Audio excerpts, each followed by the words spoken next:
anniversary of the celebration of our ward Christmas fireside, something very special to my family.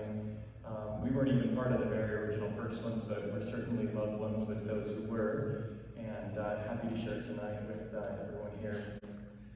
On this 50th year of this, I'm sharing two American poems. The first is by Robert Frost, and it was written in 1922. So that means that this is the 100th year of the first poem that I'll be sharing. The second poem is from Henry Wadsworth Longfellow, and that one was written in 1877. So that means that this year is the 150th year of that second poem.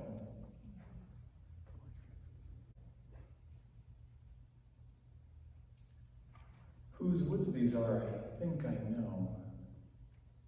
His house is in the village, though. He will not see me stopping here to watch his woods fill up with snow. My little horse must think it queer to stop without a farmhouse near, between the woods and frozen lake, the darkest evening of the year. He gives his harness bells a shake to ask if there is some mistake. The only other sound's the sweep of easy wind and downy flake. The forest is lovely, dark and deep.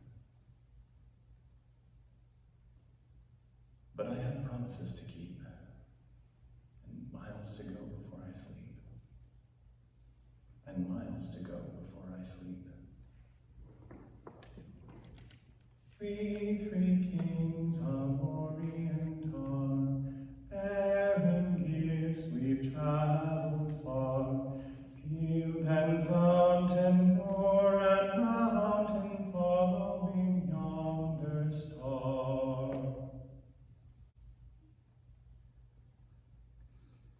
Three kings came riding from afar, Melchior and Gaspar and Balthazar. Three wise men out of the east were they, and they traveled by night, and they slept by day, for their guide was a beautiful, wonderful star. The star was so beautiful, large and clear, that all the other stars of the sky became a white mist in the atmosphere, and by this they knew that the coming was near of the prince foretold in prophecy.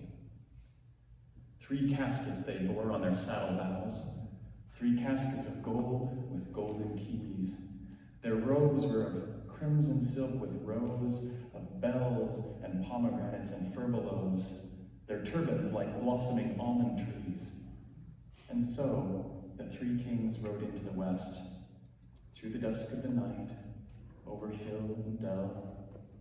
And sometimes they nodded, with beard on chest, and sometimes they talked as they paused to rest with the people they met at some wayside well. Of the child that is born, said Balthazar, good people, I pray you, tell us news, for we in the east have seen his star, and have ridden fast and have ridden far, to find and worship the King of the Jews. And the people answered, you ask in vain. We know of no king but Herod the Great. They thought the wise men were men insane, as they spurred their horses across the plain, like riders in haste who cannot wait. And when they came to Jerusalem, Herod the Great, who had heard this thing, sent for the wise men and questioned them, and said, go down unto Bethlehem, and bring me tidings of this new king. So they rode away, and the star stood still, the only one in the gray of morn. Yes, it stopped and stood of its own free will, right over Bethlehem on the hill, the city of David, where Christ was born. And the 3 kings rode through the gate and the guard, through the silent street, till their horses turned, and neighed as they entered the great inn-yard. But the windows were closed, and the doors were barred, and only a light in the stable burned.